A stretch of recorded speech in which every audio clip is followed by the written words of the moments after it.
کلام سے اندازہ ہوتا ہے، بے شک بے شک، ٹھیک ہے نا، ان کے کلام سے اندازہ ہوتا ہے. اسی لیے یہ میرے استاد محترم یہی مجھے کہتے ہیں کہ عنایت شاعری ایسی ہونی چاہیے کہ جس میں کوئی پیغام ہو، جس میں کوئی نصیحت ہو، جس میں کوئی چیز ہو. اچھا سر، یہ دور حاضر کے شعراء میں سے ظاہر ہے کہ آپ کسی نہ کسی سے جو مکوانا سے یا جڑا والا سے ہٹ کے کسی نہ کسی سے انسپائر ہوں گے، کسی کو پسند کرتے ہوں گے. اچھا، سابقہ میں اور دور حاضر میں کون کون جو ہے وہ آپ کے پسندیدہ شاعروں میں شمار کیے جائیں؟ سابقہ میں تو بہت نام ہیں، یعنی مرزا غالب ہے، اقبال ہے، محسن نقوی صاحب ہے، اور کافی شعراء ہیں جن کے بھی میرے نام نہیں ذہن میں آئے. لیکن دور حاضر میں جو اردو میں تھے نا، محترم ثناء اللہ ظہیر صاحب، اللہ ان کو جنت الفردوس میں اعلیٰ مقام عطا فرمائے. اشرف یوسفی صاحب بہت اچھا کلام کہتے تھے، ٹھیک ہے. اور مقصود وفا صاحب فیصل آباد کا بہت بڑا نام ہے، بہت پیاری غزل کرتے ہیں. انجم سلیمی صاحب بہت پیاری غزل کہتے ہیں. پنجابی میں محمود سرمد صاحب ہے، اور وہ آزاد نقیبی صاحب ان کا پنجابی میں بہت کام ہے، جی جی، بہت ورک کیا انہوں نے، بہت سارا ان کا سالانہ انعامات بہت سارے شعراء کو دیتے ہیں. پنجابی میں اگر بات کی جائے تو میرا خیال ہے ابو ظہری کے بغیر بھی نام میں کہتا ہوں ان کا بہت نام ہے. میں نے ابو ظہری، کیا بات ہے، میں نے ان کا مشاعرہ بھی ان کے ساتھ سنا ہے. ان کے شاگرد بابا جگنو ابیر تھا، بالکل، ان کے شاگرد ارشد بیلی، کیا بات، ٹھیک ہے نا. ان کا ہے ارباب قلم، جن میں محترم کوثر علیمی صاحب بڑے سینئر ہمارے شاعر ہیں، لیکن نصرت صدیقی صاحب بہت سینئر شاعر ہیں. اور ایک نیا گروپ ہمارا بنا ہے وہ پیغام محبت، اس میں لڑکا عامر ہے اور مشتاق ہے، اور وہ دوسرا اپنا عمران صاحب ہے. کافی لڑکے ہیں یعنی کہ جو نئے لکھنے والے ہیں، بہت اچھا کلام لکھ رہے ہیں. اچھا سر، آپ پنجابی میں بھی جڑا والا میں بھی ہے، وہ پروفیسر صاحب ہے، وقار شاہ صاحب ہے، ریاض خلجی صاحب ہے، ان کا بھی ایک اپنا نام ہے، فاروق حسین ہے، بہت اچھا لکھتا ہے، بہت اچھا لکھتے ہیں. اس لیے جڑا والا بھی کافی نام ہے جو ابھی میرے اپنی ذہن میں نہیں بھی آ رہے، ان سے معذرت خواہ ہوں. اچھا، یہ آپ نا مجازی لکھتے رہے لیکن اچانک آپ نے صرف نعت کو اپنا لیا. اس کی کیا وجہ تھی کہ نعت ہی کے ہو کر رہ گئے؟ اور میں جہاں پر آیا بیٹھا ہوں تو میں بھی اسی وجہ سے کہ آپ کی نعتیں جو روزانہ میں دیکھتا ہوں، پسند کرتا ہوں، ان کو دیکھتا ہوں، اس میں آج آپ نے دیکھا کہ میں نے ایک شعر نیچے آپ کو کمنٹ کیا تھا، تو وہ بڑا مجھے زبردست شعر لگا. تو نعت کی طرف آپ کا کیسے آنا؟ اور پہلے تو یہ بھی تھا نا کہ آپ کا کاروبار بھی کچھ ایسا تھا کہ جناب وہ جو میرا خیال ہے کہ غیر شرعی تھا، بالکل ہی غیر شرعی تھا، تو پھر اس کو چھوڑا، اور تو چھوڑ کر بالکل کہہ رہا ہوں کہ بادشاہی کو چھوڑ کر فقیری کو اپنایا، تو پھر آپ کو وہ کیسا لگا؟ اور پھر نعت کی طرف آپ کیسے آئے؟ یہ بس نا ایک تو جیسے ہوتا ہے نا کہ اللہ تبارک و تعالیٰ کہتے ہیں کہ جو مجھ سے ہدایت کا تعلق ہوتا ہے میں اسے ہدایت ہوتا ہوں. تو یہ چیز تو میرے اندر چل رہی تھی پہلے ہی کاروباری لحاظ سے بھی. تو آج سے نا مجھے سانس کا پرابلم شروع ہو گیا، پہلے بھی تھا. معذرت کے ساتھ میرے ناظرین کسی بدگمانی کا شکار نہ ہو جائے تو میں یہ کلیئر کرنا چاہوں گا کہ وہ غیر شرعی کام کیوں تھا کہ آتش بازی کا کام عنایت صاحب کیا کرتے تھے. آتش باز بہت زیادہ پورے فیصل آباد میں کام کر رہے ہیں، لیکن یہ چونکہ یہ کاروبار شریعت کے خلاف ہے تو اس لیے میں اس کو غیر شرعی کہا ہے کہ میں نے وضاحت اس لیے کی، خدا نہ خاصا کوئی یہ نہ سمجھے پتہ نہیں عنایت صاحب شراب بھی اچھا ایسی بات نہیں ہے. اچھا تو یہ کاروبار بھی ہمارا خاندانی کاروبار ہے، میرے والد صاحب بھی یوں کرتے ہیں. اچھا 3-4 سال پہلے نا مجھے نعت کی طرف، مجھے مترنم پڑھنے کے سے نعت کی طرف رجحان تو میرا تھا ہی، لیکن جب میں زیادہ بیمار ہوا نا، بہت زیادہ بیمار ہو گیا، میرے بیٹے ہاسپٹل لے کے گئے، میں کوئی 1 منتھ ہاسپٹل میں رہا ہوں، آج سے 1.5 سال پونے 2 سال پہلے. جب واپس آیا نا اس وقت، حالانکہ میری وائف اس وقت فوت ہو گئی تھی، جب میں واپس آیا ہوں نا تو اپنی زندگی کا رخ میں نے آج سے 5-6 سال پہلے بدل دیا تھا. اچھا، کہ یہ کاروبار کو میں نے تھوڑا سا پیچھے کر دیا، اس میں جائز منافع لینا شروع کر دیا. یعنی اس میں نے آپ کو پہلے بھی بتایا کہ میں نے تنگیاں بعد میں بڑی سچی بات بتانی شروع، گاہک کو سچی بات بتانی شروع کر دی کہ بیٹا یہ چلے گا، یہ نہیں چلے گا، یہ چیز ہے یہ نہیں ہے. زیادہ مال ہم نے خرید کے بیچنا شروع کر دیا. میرے بچے اور کام کرتے تھے، فیکٹریوں میں مزدوریاں کرتے تھے، بھائی میرا رنگ کا کام کرتا تھا. ابھی بھی میں نے اپنے بچوں کو یہ کام نہیں سکھایا، حالانکہ ہمارا خاندانی کام ہے، ہمارے 500 کے قریب شاگرد ہے. مگر جب میں بیمار ہو کے واپس آیا نا تو میں نے سوچا کہ یار عنایت غزلیں کہہ کے دنیا کو تو راضی کر رہے ہو، لیکن اپنی آخرت سنوارو، جو کچھ ہو چکا ہے نا اللہ سے اس کی معافی مانگو، ٹھیک ہے نا؟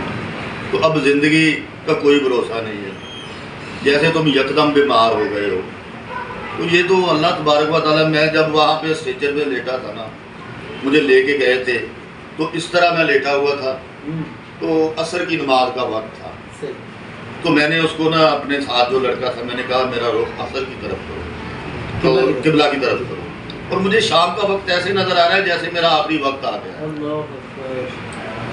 تو میں نے نا اتنی تکلیف میں وہ ہوں تو میں نے ایک دعا کی کہ یار میرے اللہ میں اپنی زندگی کو جتنا درست کر سکتا تھا میں نے کیا، میں نے اپنا سارا کچھ ترک کر کے تیری طرف آ گیا، تیرے حبیب کی طرف آ گیا، ٹھیک ہے، تیرے حبیب کی اتباع کی طرف آ گیا، تو اب میرے اللہ میں اس سے بہتر تو اپنے آپ کو نہیں کر سکتا، اپنی زندگی اپنی جان اپنا سب کچھ تیرے حوالے کر دیا۔ تو میرے اللہ میں تو نعت میں لکھتا ہوں کہ درود پڑھنے سے مشکلیں آسان ہو جاتی ہیں، اللہ کے نبی کا ذکر کرنے سے مشکلیں آسان ہو جاتی ہیں، تسبیح پڑھنے سے مشکلیں آسان ہو جاتی ہیں۔ تو میرے مالک میں تو آج 4 دن سے سخت اذیت میں ہوں، اگر تو میری زندگی ختم ہو گئی ہے تبھی مجھے کوئی نہیں، میں حاضر ہوں، مجھے اپنے پاس بلا لو، تو اگر میری سانسیں باقی ہیں تو میرے مالک مجھے آسانی فرما۔ اچھا یہ دعا میں نے نا جیسے ہی میرا قبلہ اس نے رخ کیا ہے تو نرس کہنے لگی آپ نماز نہیں انکل پڑھ سکتے، آپ کو پتہ ہے کہ آپ تو سجدہ کر ہی نہیں سکتے۔ میں نے کہا بیٹی میں اشارے سے پڑھ سکتا ہوں، اس نے کہا ہاں اشارے سے پڑھ سکتے ہو۔ اچھا میں نے وہ عصر کی نماز نا اشارے کے ساتھ پڑھی، لڑکی نے کہا انکل آپ نے گردن نہیں نیچے کرنی، وہ جو میری ڈاکٹر تھی، میں نے کہا نہیں کرتا، اشارے کے ساتھ پڑھنے کے بعد میں میرے اندر یہی دعا چلتی رہی۔ جیسے ہی ہم وہ ایکس رے وغیرہ کروا کے آئے ہیں تو لیڈی ڈاکٹر نے مجھے کہا کہ ڈاکٹر صاحب یہ جو آپ ڈرپ کو اتار کے گئے ہیں یہ کیوں گئے؟ میں نے کہا آپ کی ڈاکٹر نے کہا تھا کہ آپ وہاں رپورٹ کروا کے آئے، اس نے کہا یہ ساتھ ہی لگی رہنی تھی، یہ تو آپ کے سانس کے لیے تھی، اسی نے تو آپ کا سانس درست کرنا تھا۔ وہ جیسے ہی اس نے لگائی ہے نا جی میرا 10 منٹ بعد یہ آپ لگا لیں کہ مغرب کی نماز میں صرف 20 منٹ تھے اس وقت، جیسے ہی مغرب کی اذان ہوئی میرا 100% سانس درست ہو گیا، جو کہ 3 دن سے نہیں ہو رہا، یہ بالکل کلیئر بات ہے۔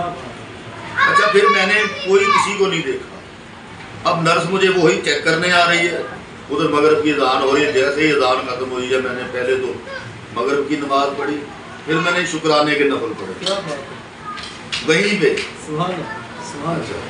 جب doctor I lady doctor I تو میں نے کہا بیٹی اب میں بالکل درست، وہ پہلا موقع تھا کہ 4 دن بعد مجھے یعنی اس طرح پورا سانس ہے، تو بس پھر تو میرا جو تھا نا ذہن میں نے وہیں بیٹھے پھر 2 نعتیں لکھی۔ ڈاکٹر جب آیا ڈاکٹر نے کہا کہ بابا جی آپ سانس کے مریض ہیں، میں جب بھی آتا ہوں آپ موبائل پہ مصروف ہوتے ہیں، کیا دیکھ رہے ہیں؟ میں نے کہا میں موبائل پہ دیکھ نہیں رہا، میں نعت لکھ رہا ہوں، نہیں اور میں نعتیں لگاتا ہوں اور غزلیں لگاتا ہوں، میں ایک شاعر ہوں۔ تو ابھی میں نے شکرانے کی ایک نعت لکھی ہے اور ایک میں نے ویسے نعت لکھی ہے۔ اس نے کہا آپ کیسی طبیعت محسوس کر رہے ہیں؟ میں نے کہا اچھی ہے، اس کی نعت سنا سکتے ہیں مجھے؟ میں نے کہا سنا سکتا ہوں۔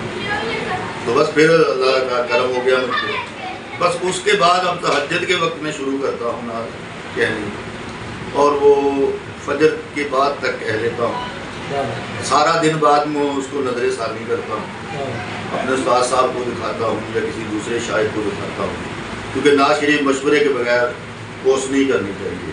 حضرت امام احمد رضا خان علیہ الرحمن کہتے ہیں کہ نعت لکھنا تلوار پر چلنے کے برابر ہے، بے شک تھوڑا سا کم کر دیا تب بھی گئے، زیادہ کر دیا تو خدا کے ساتھ ملا دیا تب بھی گئے۔ وہ میں کہتا ہوں نا کہ انہی کے در سے عنایت ہے مجھ کو لفظوں کی، انہی کے در سے عنایت ہے مجھ کو لفظوں کی، لکھوں حضور کی نعتیں میری مجال میں۔ کیا بات، کیا بات ہے، بے شک بے شک۔ تو نعت عطا ہوتی ہے، نعت لکھی نہیں جاتی، نعت لکھی نہیں جاتی، نعت لکھوائی جاتی ہے، نعت کہی جاتی ہے، بے شک۔ اور یہ ممکن اسی وقت ہوتا ہے جب آپ پورے دل و جان سے سمت ہو، اسی طرف ہوں، باوضو ہوں، اور یہ بھی حقیقت ہے کہ میں اس وقت تک نہیں لکھتا جب تک میرا وضو نہیں ہو. کیا بات. اپنے قلم کو میرے مصر میں ہے، دیر میں اگر مصر آ بھی جائے تو میں پہلے وضو کر کے آتا ہوں. جب میرے نعت ہو نہیں ہوتی تو اس کا حل ہی یہ ہے، میں دیکھتا ہوں کہ یار میرا وضو لگتا ہے ختم ہو گیا، کافی دیر ہو گئی، میں جاتا ہوں. حالانکہ مجھے بڑی پریشانی ہوتی ہے وضو کر کے آنے میں. وضو کر کے آتا ہوں پھر بیٹھتا ہوں تو وہ خود ہی مصرے مجھے اللہ تبارک و تعالیٰ کی ذات سے، اللہ کے حبیب سے خود ہی مصرے عطا ہو جاتا ہے. ابھی کوئی نعت کا جو آپ نے کوئی جو پسند ہوتا ہے اپنے کلام میں سے کچھ کلام پسند نہیں ہوتے ہیں؟ میں آپ کو نا سب سے پہلے پنجابی کے 2-4 اشعار سناؤں گا کہ اکھیاں تے ایک وار عنایت ہو جاوے، اکھیاں تے ایک وار عنایت ہو جاوے، آقا دا دیدار عنایت ہو جاوے، کہ طیبہ شہر دی مٹی چومنی چاہنا وا، طیبہ شہر دی مٹی چومنی چاہنا وا، جے تہاڈی سرکار عنایت ہو جاوے. طیبہ شہر دی مٹی چومنی چاہنا وا، جے تہاڈی سرکار عنایت ہو جاوے، کہ دنیا جھک جھک چومدی اودے قدماں نوں، دنیا جھک جھک چومدی اودے قدماں نوں، جنوں تہاڈا پیار عنایت ہو جاوے، تے تہاڈے در تو خیر عنایت جد منگے، تہاڈے در تو خیر عنایت جد منگے، مینوں منگدیاں سار عنایت ہو جاوے. اکھیاں تے ایک وار عنایت ہو جاوے، آقا دا دیدار عنایت ہو جاوے. اور ایک نعت ہے کہ اردو کی شہادت ہے، جب بھی آقا کی بات ہوتی ہے، جب بھی آقا کی بات ہوتی ہے، سرنگوں کائنات ہوتی ہے. جب بھی آقا کی بات ہوتی ہے، سرنگوں کائنات ہوتی ہے، ان کی رحمت سے دن نکلتا ہے، ان کی رحمت سے دن نکلتا ہے، ان کی شفقت سے رات ہوتی ہے. اور ورد صلی اللہ کا کرنے سے، ورد صلی اللہ کا کرنے سے مشکلوں سے نجات ہوتی ہے. ورد صلی اللہ کا کرنے سے مشکلوں سے نجات ہوتی ہے. آنکھ برسی میری عقیدت سے، آنکھ برسی میری عقیدت سے، بہتے اشکوں سے نعت ہوتی ہے. آنکھ برسی میری عقیدت سے، بہتے اشکوں سے نعت ہوتی ہے.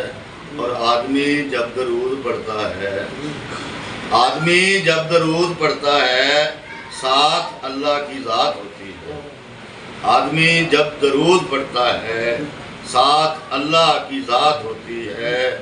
دل مچلتا ہے پھر عنایت ہو، دل مچلتا ہے پھر عنایت ہو، جب مدینہ کی بات ہوتی ہے. دل مچلتا ہے پھر عنایت ہو، جب مدینہ کی بات ہوتی ہے. جب بھی آقا کی بات ہوتی ہے، سرنگوں کائنات ہوتی ہے. اچھا میں یہاں پر نا تھوڑا سا ایک شعر آپ نے بولا کہ جب بھی آدمی درود پڑھتا ہے، آدمی جب درود پڑھتا ہے، آدمی جب درود پڑھتا ہے تو ساتھ اللہ کی ذات ہوتی ہے. تو یہ عنایت صاحب کا کہنا نہیں ہے، بلکہ قرآن کہتا ہے ان اللہ وملائکتہ یصلون علی النبی یا ایھا الذین آمنوا صلوا علیہ وسلموا تسلیما. ترجمہ اس کا کنز الایمان میں امام احمد رضا خان علیہ رحمۃ الرحمن عاشقوں کے امام، آپ نے یہ کیا کہ بے شک اللہ اور اس کے فرشتے، اللہ اور اس کے فرشتے درود بھیجتے ہیں اس غیب بتانے والے نبی پر. اے ایمان والو تم بھی خوب درود اور سلام بھیجو.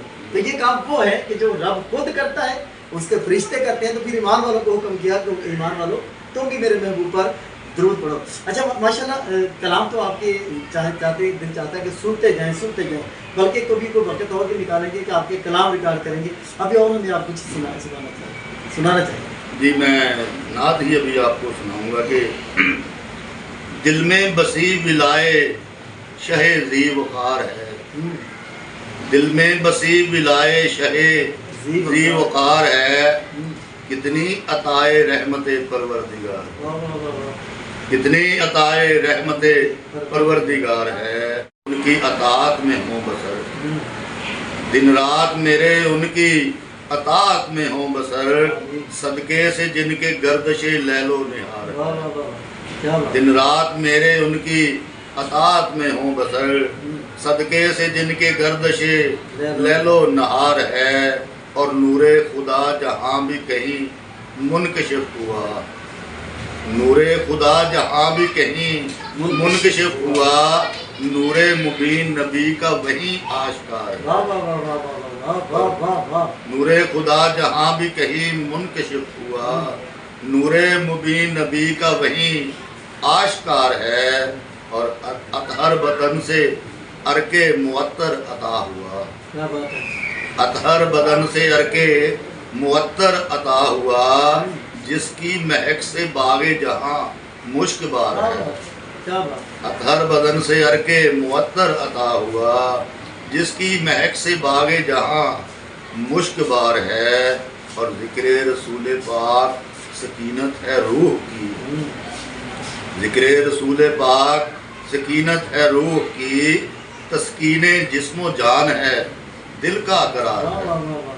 ذکر رسول پاک سکینت ہے روح کی، تسکین جسم و جان ہے دل کا قرار ہے، اور دیدار مصطفیٰ کا عنایت ہو اے خدا، دیدار مصطفیٰ کا عنایت ہو اے خدا، اس آرزو میں آنکھ صدا اشک بار۔ واہ واہ واہ واہ۔ اچھا سر، آپ نے یہ شعر پڑھا تھا کہ ذات خدا جہاں کہیں بھی منکشف ہوئی، یہ ذرا ایک بار پھر پڑھ کے مجھے ایک بات نور یاد آ گئی۔ خدا جہاں بھی کہیں منکشف ہوا، نور مبین نبی کا وہیں آشکار ہے۔ یہ اس کی آپ کی میں ترجمانی یوں کروں گا کہ جہاں جہاں بھی اللہ کا نور ہے، دیکھیے ایک طرف ہے الحمدللہ رب العالمین، تمام تعریفیں اللہ کے لیے جو تمام جہانوں کا پالنے والا، دوسری طرف فرمائے وما ارسلناک الا رحمۃ للعالمین، کہ بے شک ہم نے آپ کو تمام جہانوں کے، وہ تمام جہانوں کے پالنے والا، یہ تمام جہانوں کے لیے رحمت، لا الہ الا اللہ محمد رسول اللہ، اشہد ان لا الہ الا اللہ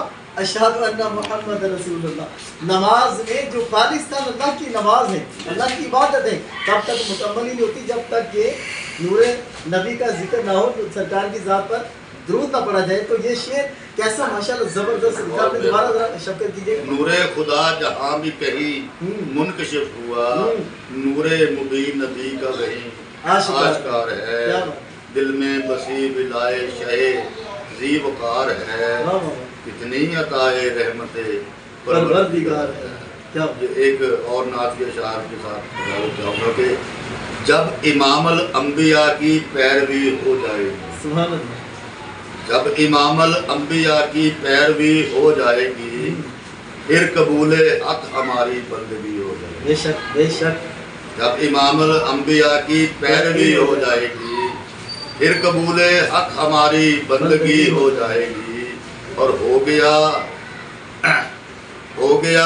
افکار احمد کا عطا عرفاں اگر، ہو گیا افکار احمد کا عطا عرفاں اگر، فکر کو ایمان کی حاصل آگہی ہو جائے گی، بالکل، اور علم کی سینوں کو حاصل روشنی جب ہو گئی، علم کی سینوں کو حاصل روشنی جب ہو گئی، دور ساری جہل کی پھر تیرگی ہو جائے گی، اور اتباع ہادی برحق میں گزرے گی اگر، اتباع ہادی برحق میں گزرے گی اگر، زندگی ہر زاویے سے زندگی واہ واہ واہ واہ واہ، اتباع ہادی برحق میں گزرے گی اگر، زندگی ہر زاویے سے زندگی ہو جائے گی، اور حمد نعت و منقبت تحریر جب کرنے لگے، اپنی بخشش کا وسیلہ شاعری ہو جائے گی، حمد نعت و منقبت تحریر جب کرنے لگے، اپنی بخشش کا وسیلہ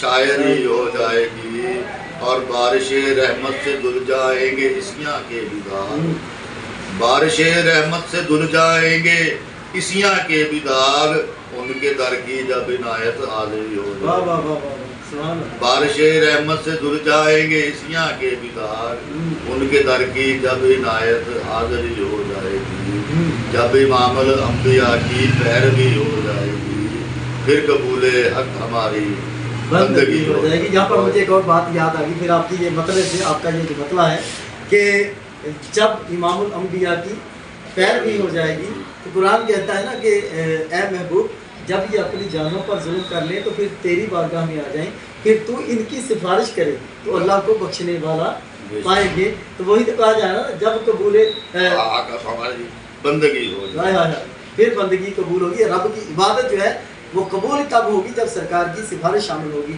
تو سر ٹائم کافی ہم نے آپ کا لے لیا. اب میں آخر پہ نا یہ ایک سوال پچھلے دنوں میں نے اپنے حلقہ احباب میں اٹھانا شروع کیا ہے کہ یہاں جناوالا میں جو شاعر حضرات ہیں ان کو یہ جناب کوئی جگہ کیوں نہیں ہے, کہیں پہ یہ بیٹھ کر کوئی مشاعرہ کیوں نہیں کر سکتے, کوئی بیٹھ کر یہ اپنی بات کیوں نہیں سنا سکتے کسی کو. کافی سارے لوگوں سے میری بات ہوئی. ایک سیاسی شخصیت ہے مسلم لیگ نون کے ضلعی صدر ہیں, وہ اس کے اسٹوڈنٹس کے جو ان کا ونگ ہے اسٹوڈنٹس ونگ ہے اس کے ضلعی صدر ہیں آفتاب اکبر چودھری. پچھلے دنوں جمعے کے دن میری ان سے ملاقات ہوئی, ایک جگہ پہ ہم اکٹھے تھے تو اس نے وعدہ کیا کہ اسپورٹس کمپلیکس جناوالا میں ہم انشاءاللہ شاعروں کے لیے کچھ نہ کچھ کرتے ہیں اور وہاں پر ماہانہ جو ہے وہ پروگرام شروع کرواتے ہیں. شاعری کے حوالے سے حکومتوں نے ساری جتنی حکومتیں سب نے سب شعبوں کو دیکھا, لیکن شاعری ایسی کیوں یتیم رہ گئی کہ اس کی طرف کسی نے دیکھنا دوبارہ نہ کیا. حالانکہ جو شاعری ہے یہ بادشاہوں کا کام ہے. بہادر شاہ ظفر کو دیکھ لیا جائے اور پیچھے بھی جا کر طریق کو اٹھا کر دیکھیں تو بادشاہوں کے درباروں میں بادشاہوں کی محفلوں میں شاعری کو جگہ ملتی تھی, شاعر شعراء کو سنا جاتا تھا. بلکہ امام الانبیاء کے دور کو ہم دیکھیں تو میرے آقا صلی اللہ علیہ وسلم یہ حسان بن ثابت کو اپنے ممبر پر کھڑا کرتے ہوئے فرماتے ہیں حسان اس پہ کھڑے ہو کر میری تعریف بیان کرو.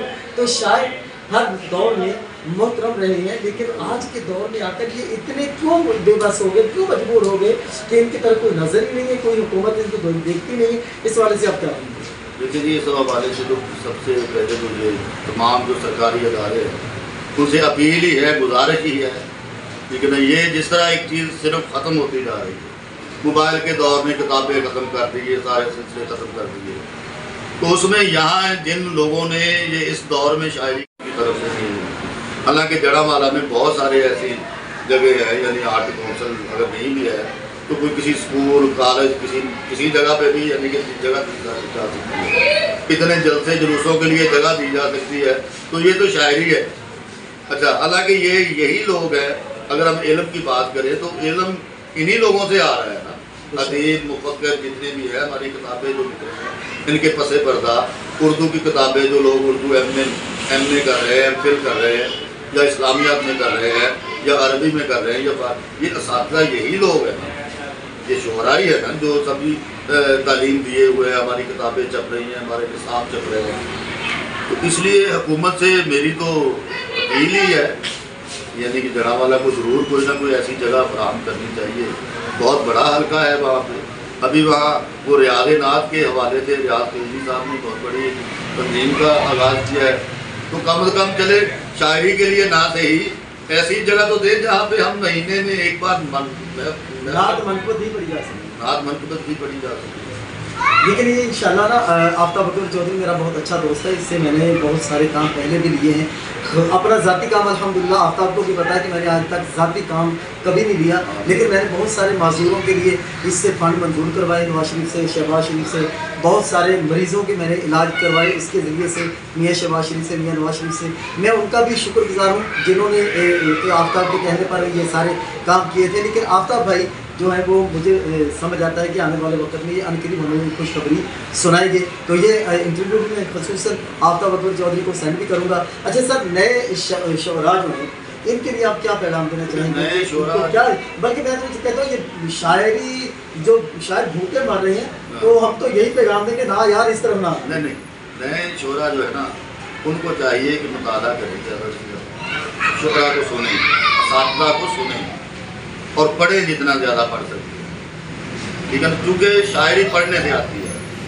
جتنی تحریک آپ کو مشاعرے میں جا کے ملتی ہے, کسی مشاعرے میں, کسی بزم میں, اتنی تحریک آپ کو گھر بیٹھ کے نہیں مل سکتی. اور آج سے اگر میں بیمار ہونے کی وجہ سے مشاعروں میں شامل نہیں ہو سکا, آج سے اگر 10 سال پیچھے چلے جاؤ تو بہت مشاعرے ہم نے اٹینڈ کیے ہیں, عوامی مشاعرے. خلجی صاحب نے بہت بڑی ایک تنظیم میسج کے حساب سے بنائی ہوئی تھی, اس میں ہم شریک رہے. یعنی آپ دوسروں کو پڑھیں, دوسروں کو سنیں. اور آج کل جو نوجوان نسل ہے وہ فیس بک سے, موبائل سے باہر نہیں آ رہی, تو یہ ہماری شاعروں میں جب دیکھتے ہیں ریاض خلجی نے بھی ایک کتاب پنجابی کی چھاپی ہے, اور میرے کو خاص کوئی قابل ذکر نہیں ہے کہ جو کتابوں کی طرف آئے ہیں.